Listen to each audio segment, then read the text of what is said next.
हरेक बिहान दिउँसो र साँझ तपाईको आवाज तपाईकै माझ radio Sagarmatha FM 102.4 megahertz radio Sagarmatha FM 102.4 megahertz Nepali radio Nepali आवाज।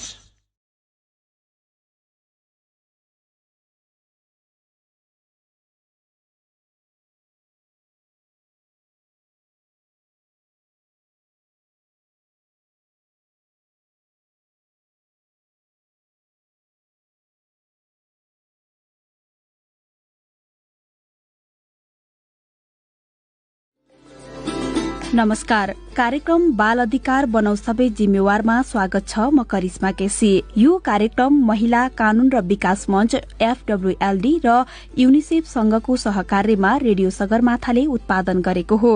कार्यक्रममा हामी बाल अधिकारका विविध विषयहरू उठान गर्छौं। बाल अधिकार कार्यान्वयनका लागि सरकारवालालाई जिम्मेवार बनाउन छलफल र अन्तर्क्रिया पनि गर्छौं। साथै सम्बन्धित विषयका जानकारको भनाईहरू समेत समेट्छौं। तपाई यो कार्यक्रम रेडियो सगरमाथा FM 102.4 मेगाहर्जमा प्रत्येक शनिबार बिहान 7:30 बजेदेखि 8 बजेसम्म र पुनः प्रसारण आइतबार साँझ 6 बजेदेखि 6:30 बजेसम्म सुन्न सक्नुहुन्छ। यसको अलावा रेडियो सगरमाथाको फेसबुक पेजमा पनि यो कार्यक्रम उपलब्ध हुनेछ।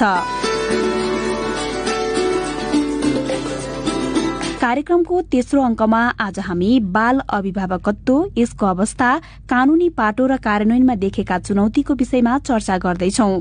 शुरूमा सुनौ विभिन्न पत्रपत्रिकामा समेटिएका साताभरिका बाल खबर।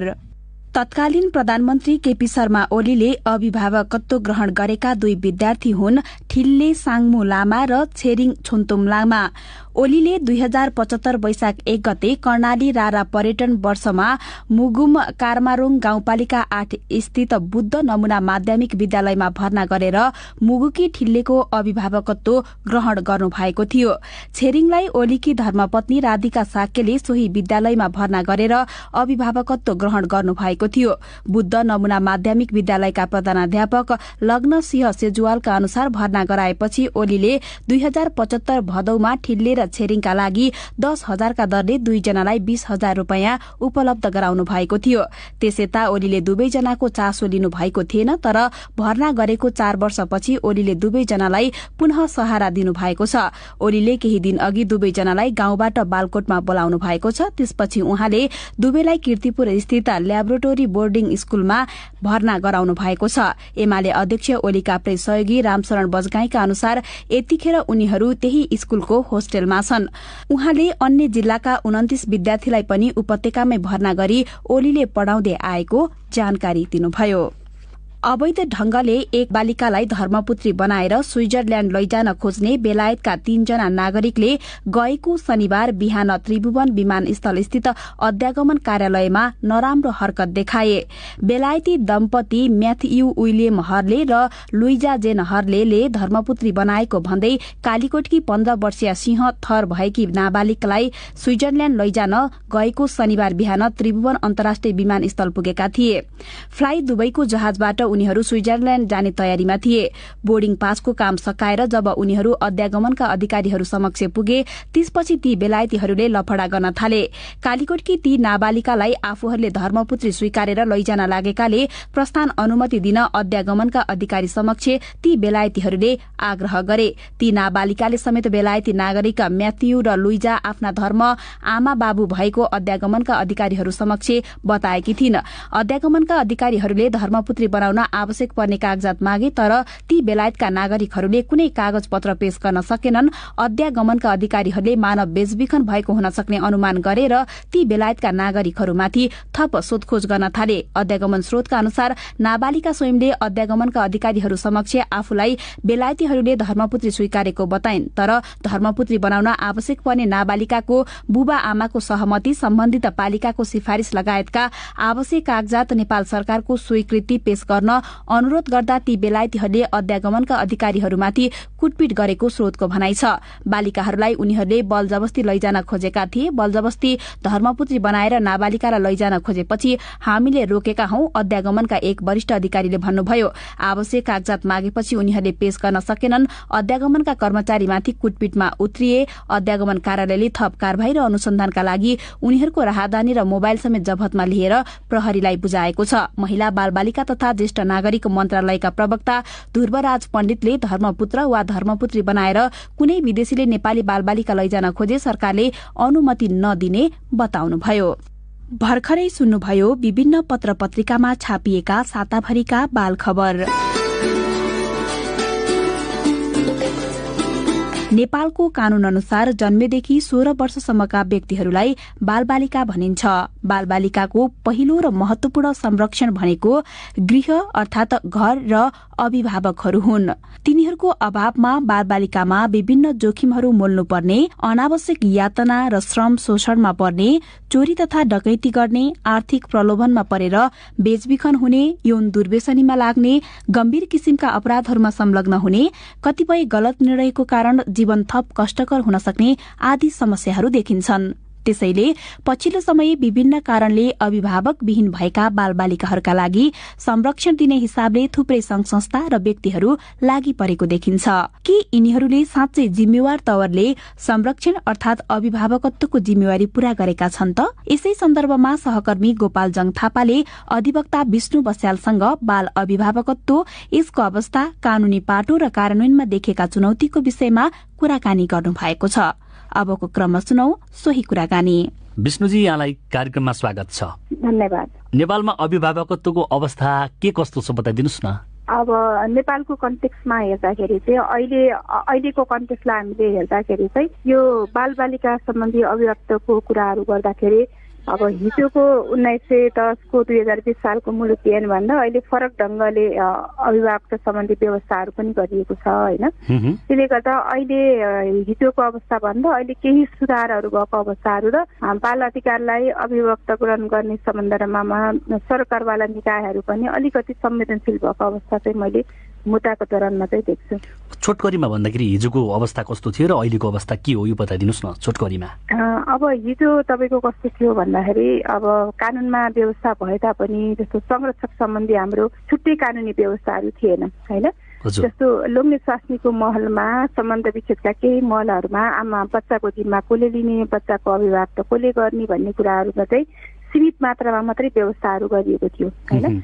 अहिले चाहिँ मुलुकी देवानी संहितामा नेपालको संविधानको धारा 39मा हैन, अब त्यस्तै बाल अधिकार सम्बन्धी हाम्रो कानून छ 75 बालबालिका सम्बन्धी ऐन 2075ले चाहिँ यो अभिभावकत्व सम्बन्धी कुराहरू गर्दाखेरि बच्चाको सर्वोत्तम हितलाई ध्यान दिएर अभिभावकत्व दिनुपर्छ भन्ने खालको मान्यता चाहिँ हामी कहाँ विकास भएको छ हैन। अहिले थुप्रै व्यवस्थाहरू जस्तो तपाईँले आमा बाबु र छोराछोरी बीचको सम्बन्धको कुराहरू गरिएको छ। अनि बाबुआमाको पितृत्व र मातृत्वको ठेगानको कुराहरूमा पनि बालबालिकाको अभिभावकत्वको कुराहरू जोडिएको छ। त्यस्तै गरी सम्बन्ध विच्छेदसँग सम्बन्धित बच्चालाई चाहिँ कसको जिम्मामा लगाउने बालबालिकालाई भन्ने कुराहरूमा पनि अभिभावकत्वको कुराहरू चाहिँ जोडिएको छ र छुट्टै संरक्षकत्व सम्बन्धी पनि कानुनी व्यवस्थाहरू गरिएको छ जसमा चाहिँ त्यसको अन्तिम निर्णय गर्ने अधिकार चाहिँ अदालतलाई रहन्छ कि बच्चा कसको जिम्मामा लाउँदा उचित हुन्छ भन्ने कुराहरू। के अभिभावक तथा संरक्षकले बालबालिकाको सर्वोत्तम हितलाई ध्यानमा राखेको देखिन्छ त? अब यसो छ, अब के छ भन्दाखेरि हामीले भन्यौँ अब हिजोको कानुनी व्यवस्थामा चाहिँ हाम्रो पहिलो अधिकार के थियो भन्दाखेरि 5 वर्षसम्म मात्रै आमालाई सोल राइट दिएको थियो, त्यसपछि चाहिँ अब बाबुसँग जाने भन्ने थियो। अब अहिले नयाँ व्यवस्थाले चाहिँ एउटा के गरिदिएको छ भन्दाखेरि 10 वर्षभित्रका बच्चा चाहिँ सोल राइट आमाको देखिन्छ। त्यसपछि 10 वर्षपछि चाहिँ बच्चाको नै राय सोधिन्छ, बच्चा चाहिँ कहाँ रमाउँछ, उसले कहाँ बस्छ भन्ने कुराले गर्दाखेरि चाहिँ अलिकति यसमा सकारात्मक भएको छ। जस्तो कोर्टले कहिलेकाहीँ चाहिँ बच्चालाई सोधिन्छ तिमी आमासँग बस्छौ कि बाबुसँग भन्ने कुराहरूमा, किनकि हिजो 10 वर्षसम्मको त्यो व्यवस्था चाहिँ थिएन। बच्चा चाहिँ 5 वर्षपछि बाबुको जिम्मामा रहेर 16 वर्ष अहिले बालबालिका सम्बन्धी 18 वर्ष भन्यो, पहिलाको परिभाषा चाहिँ हाम्रो 16 वर्ष थियो र 16 वर्षपछि चाहिँ बच्चाले मात्रै आफ्नो निर्णय गर्न सक्ने भन्ने व्यवस्थालाई चाहिँ अलिक सुधार भएको छ हैन। तर अब यो यहाँले प्रश्न गरे जस्तै अब अभिभावकत्वको सम्बन्धमा चाहिँ अब कतिपय कानुनले नै स्पष्ट के भनिदिएको छ भन्दाखेरि अब बच्चाको जिम्मा कसले लिने हो भन्ने कुरामा चाहिँ जसको बाबुआमा हुनुहुन्छ र बाबुआमा भए चाहिँ बाबुआमाको सहमति बमोजिम हुनेछ भन्ने कुरालाई चाहिँ मान्यता दिएको छ हैन। तर जहाँ सहमति हुँदैन भन्दाखेरि कोर्टले बच्चालाई अभिभावकत्व दिने कुरामा केही कानुनी आधारहरू तोकेको छ, जस्तो बच्चाको उमेर कतिको छ, बच्चाको अवस्था कस्तो छ, बाबुआमा बीचको सम्बन्धले त्यो बच्चालाई प्रभाव पार्ने कुराहरू कति कुराहरू छ भनेर।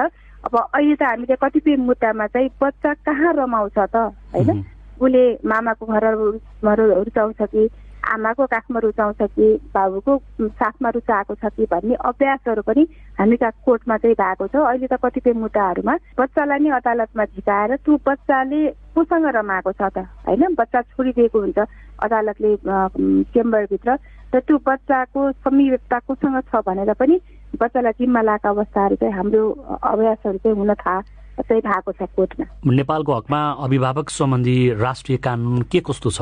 अब यो अभिभावक सम्बन्धी कानुनहरूलाई हेर्दाखेरि राष्ट्रिय रूपमा हाम्रो मुलुकी देवानी संहिता 2074मा व्यवस्थाहरू गरिएको छ हैन। अब त्यहाँ पहिलो अधिकार चाहिँ के भनेको छ भन्दाखेरि बच्चालाई हेरविचार गर्ने अधिकार चाहिँ आमा बाबु दुवैमा रहन्छ हैन। संयुक्त रूपमा नै तिमीले चाहे अभिभावक त तिमीले आमाले लिऊ अथवा बाबाले लिऊ हैन, आमा र बाबुले पनि लिन सक्ने भयो। र आमा बाबु नभएको खण्डमा प्राथमिकता तोकेको छ कसले हेरचाह गर्ने भनेर हैन, नजिकको नातेदारहरू भएको प्राथमिकताभित्र पर्नुहुन्छ।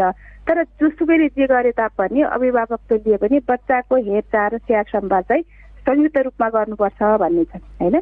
त्यस्तै हाम्रो यो मुलुकी देवानी संहिताको 115ले चाहिँ के भन्छ भन्दाखेरि यो बच्चाको जब आमा बाबु बीचमा विवाद रहन्न, उहाँहरूको सम्बन्ध राम्रै छ, त्योमा चाहिँ अभिभावकत्वको प्रश्न उठेको छैन हैन। जहाँ चाहिँ परिवारमा वाद विवादहरू छ, जहाँ समस्या परेछ, बालबालिका समस्यामा परेका छन् भने त्यहाँ चाहिँ अब बच्चालाई कसको जिम्मा लाउँदा उचित हुन्छ भन्दाखेरि कानुनले के व्यवस्थाहरू चाहिँ गरेको छ हैन। थुप्रै सम्मानित सर्वोच्च अदालतबाट आमा भनेको चाहिँ आमा र बाबु चाहिँ पहिलो रूपमा प्राकृतिक रूपमा नै बाबु र आमा पहिलो अभिभावक हुन्, त्यो भित्र पनि चाहिँ आमा चाहिँ महत्त्वपूर्ण प्राकृतिक व्यक्तिको रूपमा चाहिँ गरिएको छ। जस्तो मुलुकी देवानी संहिताको 115ले के भन्छ भन्दाखेरि यो बच्चा चाहिँ कसलाई जिम्मा लाउने भन्ने कुरामा चाहिँ पहिलो अधिकार चाहिँ आमालाई दिएको चाहिँ छ हैन। अब त्यस्तै राष्ट्रिय कानुनको कुराहरू गर्दाखेरि चाहिँ हाम्रो नेपालको संविधानको धारा 39ले पनि बच्चाको राष्ट्रियताको कुरादेखि लिएर बच्चाको अभिभावकत्व प्राप्त गर्ने कुराहरूमा बोलेको छ हैन। अब त्यस्तै हाम्रो बालबालिका सम्बन्धी ऐन 2075ले पनि हैन बाबुआमाको चाहिँ कानुनी संरक्षक को हुने, कसले उसलाई अभिभावकत्व ग्रहण गर्न पाउने भन्ने कुरा गर्ने अधिकार चाहिँ सहमतिको आधारमा हुनेछ। यदि सहमति भएन, विवाद भएन भने त्यसको निरूपण चाहिँ हामीले अदालतबाट गर्नेछौँ भन्ने व्यवस्थाहरू चाहिँ गरिएको छ हैन। अहिले यहाँले भने जस्तो अब कतिपय कुराहरूमा हामीले धर्म, जाति, भाषा आदिमा चाहिँ भेदभाव गर्नु हुँदैन, छोराछोरीमा चाहिँ भेदभाव गर्नु हुँदैन भन्ने खालका कुराहरू त गरिराख्छौँ होइन। तर अब हजुरलाई मैले अब एज अ कानुन व्यवसायको दृष्टिकोणले कानुनमा भएका व्यवस्थाहरूले कहीँ पनि भेदभाव गरेको छैन होइन। तपाईँलाई प्राकृतिक रूपमा आमालाई नै महत्त्व मानेको, छोराछोरीमा पनि भेदभाव गरेको देखिँदैन। तर व्यावहारिक रूपमा चाहिँ मैले हजुरलाई भन्नै पर्ने हुन्छ, हामी के देख्छौँ भन्दाखेरि यदि छोरा छ भने चाहिँ बाबुहरू एकदमै उत्सुकताको साथ चाहिँ जिम्मेवारी लिन चाहिँ तयार भएको होइन, अभिभावकत्व लिन पनि खोज्ने। तर छोरी छ भने चाहिँ अभिभावकत्व लिनलाई चाहिँ अलिकति अप्ठ्यारो महसुस गरेको चाहिँ हामीले देखेका छौँ होइन। अब छोरालाई चाहिँ किन अभिभावकत्व भन्दाखेरि अब यहाँलाई थाहा छ संविधानले वंशीय आधारमा के अरे अहिले त वंशको कुरा, लैङ्गिक वंशीयको कुरा पनि गराएको छ, आमा र बाबु दुईटै वंशभित्रका भन्ने पनि भनेको छ होइन। तर त्यति भन्दै पनि हाम्रो व्यवहारमा हामी के देखेर छौँ, हामी व्यवहारमा हामी समाजको मानसिकता चाहिँ के देखिरहेको छौँ भन्दाखेरि अब छोरा भयो भने चाहिँ अभिभावकत्व लिनको लागि एकदमै अग्रसर रहने, तर छोरी चाहिँ को अभिभावकत्व लिनु पर्यो भने अलिकति अप्ठ्यारो महसुस गरेको चाहिँ हामीले देखेका छौँ। यो कानुनी रूपमा पनि अदालतमा आउँदाखेरि चाहिँ अभिभावकत्व ग्रहण गर्ने कुरामा छोरा छ भने जसरी पनि म लिन्छु भन्ने, मेरो वंश हो, मेरो निरन्तर गर्नुपर्छ भन्ने भयो। अब छोरीको चाहिँ रिस्क फ्याक्टर धेरै हुन्छ भनेर त्यसमा पनि विभेदहरू गरेको चाहिँ हामीले पाउँछौँ। जुन किसिमको छोरा भएपछि अभिभावकत्व लिनलाई चाहिँ अलिकति बढी इच्छा देखाउने, छोरीको नलिने जुन कुरा छ, यस्तो किसिमको जुन किसिमको एउटा विभेद देखिएको छ, यो अन्त्य गर्नको लागि चाहिँ के गर्नु पर्ला? अब यस्तो छ हेर्नुहोस्, अब यो यहाँलाई भनिहालेँ, अहिले पनि हामीले समानताका कुराहरू गरेका छौँ, तर व्यावहारिक रूपमा चाहिँ इम्प्लिकेसन भएको छैन होइन। अब हजुरले भन्नुभयो बुवा आमा भएको हकमा हामी त्यो कुरा गरौँला। कतिपय कन्डिसनमा तपाईँको त्यहाँ जुन सम्बन्धहरूबाट बच्चाहरू जन्मेका छन् ती बच्चाको अवस्थाहरू कस्तो होला होइन, अथवा किन भन्दा ती बच्चाहरू चाहिँ मेरो हामी त अदालतको निकायमा आउन सक्ने पनि हामीले बाटोहरू रोकिदिएका छौँ। अब त्यस्तै तपाईँको सडकमा बसेका बालबालिकाको अभियुक्तको कुराहरू होला। अब त्यस्तो कन्टेक्समा हामीले बाल अधिकार सम्बन्धी महासन्धि भनेका छौँ, जो नेपालले अनुमोदन पनि गराएको छ। अब त्यस्तोमा त राज्य पनि उत्तरदायित्व हुनुपर्ने, स्टेटको अब्लिगेसन पनि हो कि जसको बाबुआमा छैन उसको प्यारेन्ट त राज्य पनि हो होइन। भनेपछि अब अहिले यहाँले भने जस्तै ठ्याक्क हामीले यसलाई सुधार गर्नुपर्ने कुरा के हो भन्दाखेरि अब अहिले हामीले पारिवारिक विषयभित्र पनि स्टेटले इन्टरभेन्सन त गरेको छ नि त। पारिवारिक विवादमा झगडामा पनि बच्चाहरूलाई हिंसा गर्नु हुँदैन, बाबुआमाको दायित्व छ, अभिभावकत्व लिँदाखेरि यसपरेस कानुन अनुसार गर्नुपर्छ भन्ने खालका व्यवस्थाहरूमा त स्टेटको पनि रोल देखियो त्यहाँ होइन। भनेपछि अहिले पनि हाम्रो सरकारवाला निकायहरूको पहिलो मेरो अनुरोध त के हो भने मानसिकताको परिवर्तन हुन चाहिँ एकदमै जरुरी छ होइन। जस्तो यहाँले म हजुरलाई आफै भन्छु, जस्तो कानुनले नै स्पष्ट रूपमा 5 वर्ष मुनिका बालबालिकालाई चाहिँ पहिलो अधिकार रहन्छ आमालाई भनिन्छ होइन। तर तपाईँले त्यो बाहिरका नागरिकहरू छन्, जस्तो नेपाली पुरुष हुनुहुन्छ तर महिला चाहिँ इन्डियन हुनुहुन्छ अथवा महिला विदेशी हुनुहुन्छ भने चाहिँ त्यो बच्चाले आमालाई जिम्मेवारी लिएर जान दिन चाहिँ हामी हिचकिराइरहेछौँ होइन। हामी के भनिरहेछौँ ती मलाई भन्दाखेरि तिमीले बच्चालाई लिएर गयो भने म मेरो देशको राष्ट्रियता म दिँदैन, भोलि मेरो नेपालको कानुनमा अंश पाउने अधिकार त त्यो तिमीले लिएर बच्चा गयो भने यो सबै कुराहरू तिमीले काटेर लिएर जानुपर्छ, त्योबाट मेरो अब त्यागेर लानुपर्छ भन्ने खालका समस्याहरू पनि आएको छन् त्यो समुदायभित्र होइन। एउटा त्यो प्रब्लम जो चाहिँ हामीले विदेशी नागरिक चाहिँ महिला चाहिँ विदेशी नागरिक छ र यदि नेपाली नागरिक पुरुषहरू छ भने त्यो समस्याहरू पनि हामीले देखिरहेका छौँ होइन। हाम्रो अर्को चित्त नबुझाइ के हो भन्दाखेरि जब प्राकृतिक रूपमा नै आमा र बच्चाको संहितालाई प्रकृतिले पनि मानेको छ, बच्चाको पहिलो काख भनेको आमा नै हो भनिसकेपछि पनि अहिले पनि हामीले कतिपय केसेसहरूमा जुन यो बाबु र आमाको सहमति भन्दाखेरि महिलाले बाबुलाई बच्चा जिम्मा लाउनुको पछाडिको उद्देश्य के हो भन्दाखेरि मेरो बच्चाको परवरिश राम्रो हुन्छ भन्ने हो नि त होइन।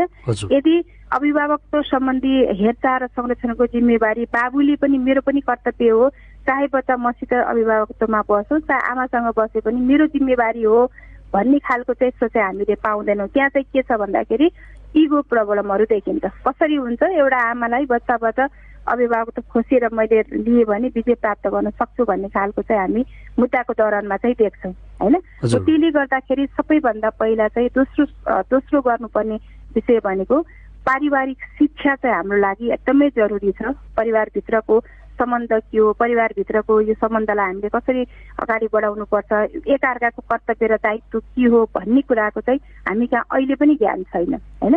त्यही भएर दोस्रो कुरा भनेको चाहिँ पारिवारिक शिक्षाको लागि पनि जरुरी छ। त मैले यहाँलाई अघि नै निवेदन भनिसकेँ, यो सहमति बमोजिम हुने भन्ने कुरा र 5 वर्ष आमाले पाउने अथवा 10 वर्षभित्र आमाको अधिकार भन्ने कुरा चाहिँ कन्ट्राडिक्टी देखिन्छ होइन। एकातिर तपाईँ के भन्नुहुन्छ भन्दाखेरि आमा र बाबु उसमा चाहिँ 5 वर्षसम्म आमाले राख्न पाउने भन्ने, अनि अर्कोतिर फेरि त्यही कानुनी व्यवस्थामा चाहिँ सहमति भए बमोजिम भन्ने। अथवा सहमतिको पछाडि के छ त भन्दाखेरि महिलाहरूले अब आर्थिक रूपले कमजोर हुनुहुन्छ, आमाहरू उहाँहरूको कमाइ हुँदैन, अब बच्चाको उज्जवल भविष्यको लागि चाहिँ जेसुकै होस् भनेर चाहिँ सेक्रिफाइस गरेको देखिन्छ कि मन हुँदै पनि होइन। र कतिपय यहाँले भने जस्तै अब सहमति त भयो ल, उहाँले बच्चा जिम्मा लाउनु भयो तर आमा फर्केर घर जानुभयो, त्यो बच्चाको ममताले बच्चाको समीपताले गर्दाखेरि चाहिँ आमाले फेरि त्यो बच्चा लिन चाहनुभयो भने हामी के भन्छौँ भन्दाखेरि अलरेडी तपाईँले सहमति गरेर गइसक्नुभयो, अब तपाईँले फिर्ता पाउनुहुन्न भन्छौँ होइन। अब त्यो भेटभाटको अधिकार भनेको त तपाईँले एकछिन स्कुलमा गएर भेट्न दिएर होइन, एकछिन तपाईँले बजार लिएर गएर त आमा र छोरा बिचको त्यो अभिभावक त पुरा हुँदैन नि त होइन।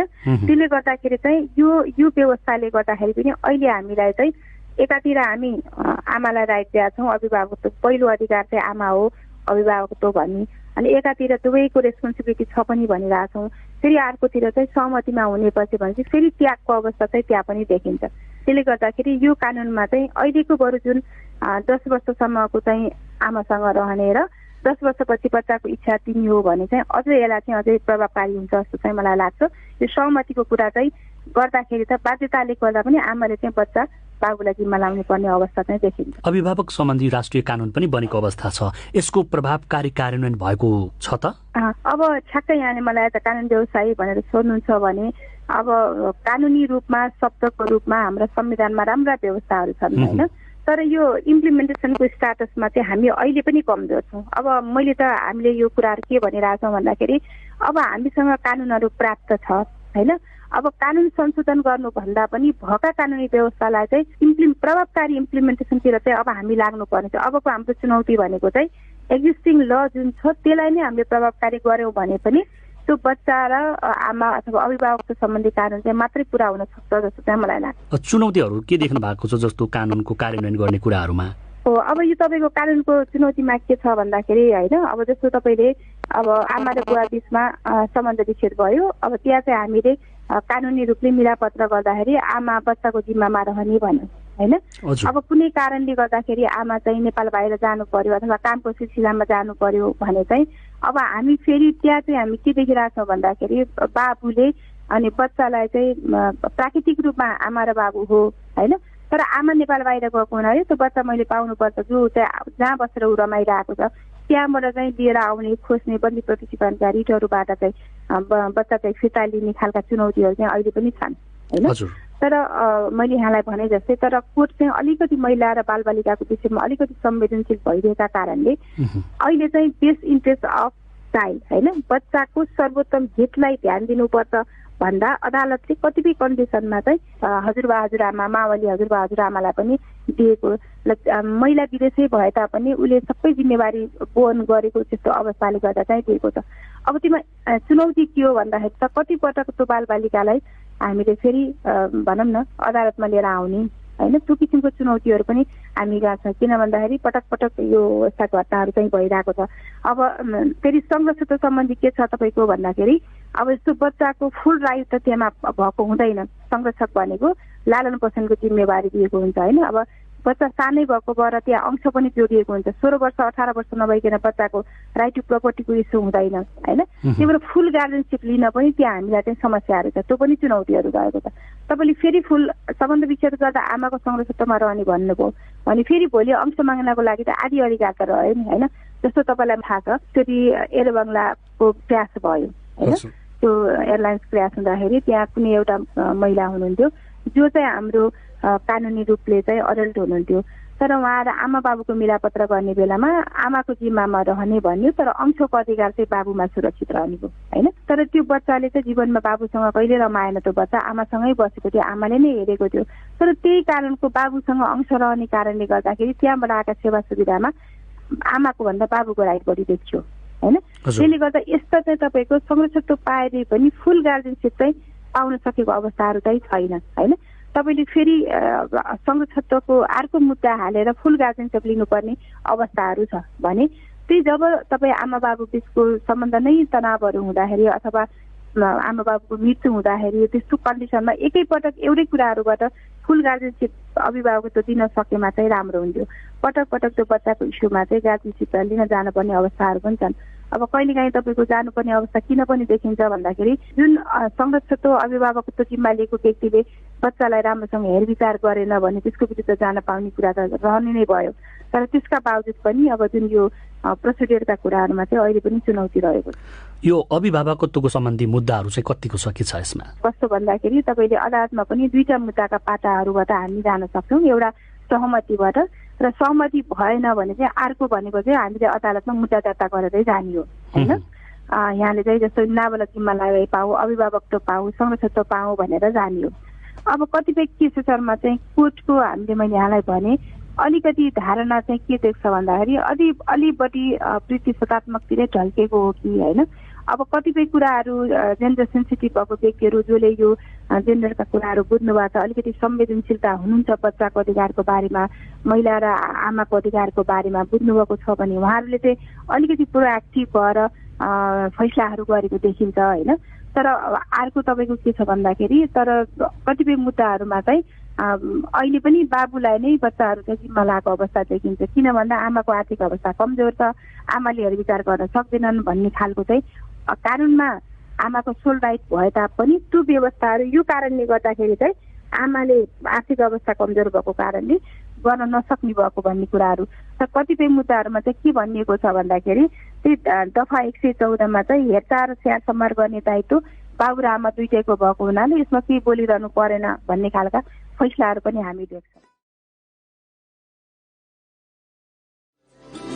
उहाँ हुनुहुन्थ्यो अधिवक्ता विष्णु बस्याल। बाल अभिभावकत्व यसको अवस्था, कानूनी पाटो र कार्यान्वयनमा देखिएका चुनौतीको विषयमा कुराकानी गर्नुहुँदै तपाई अहिले महिला कानून र विकास मञ्च FWLD र युनिसेफको सहकार्यमा रेडियो सगरमाथाले उत्पादन गरेको कार्यक्रम बाल अधिकार बनाउ सबै जिम्मेवार सुन्दै हुनुहुन्छ। कार्यक्रममा अब पालो भएको छ बाल आवाजको। आजको अंकमा हामी कक्षा 10 मा अध्ययनरत एक अनाथ बालक लोकेन्द्र नेपालीको आवाज सुनाउँदैछौ। नमस्ते, मेरो नाम लोकेन्द्र नेपाली हो। म कक्षा 10 मा पढ्छु अनि म बस्ने आश्रमको नाम चाहिँ नेपालमा भएका अनाथ असहाय बाल सुधार संघ हो। अनि म पढ्ने स्कुलको नाम चाहिँ श्री पञ्चकन्या सेकेन्डरी स्कुल हो। अनि मेरो गाउँ चाहिँ हुम्ला हो। आन्टीहरूले भन्नुभएको म सानैमा आएको थियो अनि सानैमा आएर अनि अहिले पढेर म 10 कक्षा पुगेको छु। अनि हामी पहिल्यैदेखि यहीँ बसेको। म याद चाहिँ छ पहिला अनि यहाँनिर अनि हाम्रो घर मात्रै थियो अनि अरू 1-2वटा अनि घर मात्रै थियो। अनि यहाँनिर ठुलो खोला थियो अनि त्यतिखेर हाम्रो आश्रम पनि हल्का फोहोर थियो, यहाँ कोही पनि बस्थेन। अनि हामी आएर अनि यहाँ सफा गरेर अनि अङ्कल आन्टीहरूले अनि धेरै काम गर्नु भएर अनि संस्थालाई राम्रो बनाएको हो। त्यसपछि बिस्तारै अनि सबै बच्चाहरू साथीहरू थपिँदै गए अनि कुनै कति धेरै दाइहरू पनि अनि यहाँनिर 10 कक्षा पास गरेर गइसक्नु भएको छ अनि कहिलेकाहीँ आउनुहुन्छ। सरहरूले इन्टरनेट जोडेर चाहिँ हाम्रो आश्रमलाई धेरै फाइदा भएको छ। इन्टरनेटबाट चाहिँ हामीले अनि टिभी हेर्न नि पाएको छ अनि हामीले इन्टरनेटबाट नै हाम्रो कक्षा 10 कक्षा 9 गरेर छुट्टै ग्रुप छ। त्यसमा कक्षाको सर्भिसदेखि लगेर सबैजना हुन्छन् अनि केही प्रोग्राम हुँदा केही इन्फर्मेसनहरू अनि सूचनाहरू सबै त्यहीबाट हामीले इन्टरनेटको मार्फतबाट हेर्छौँ।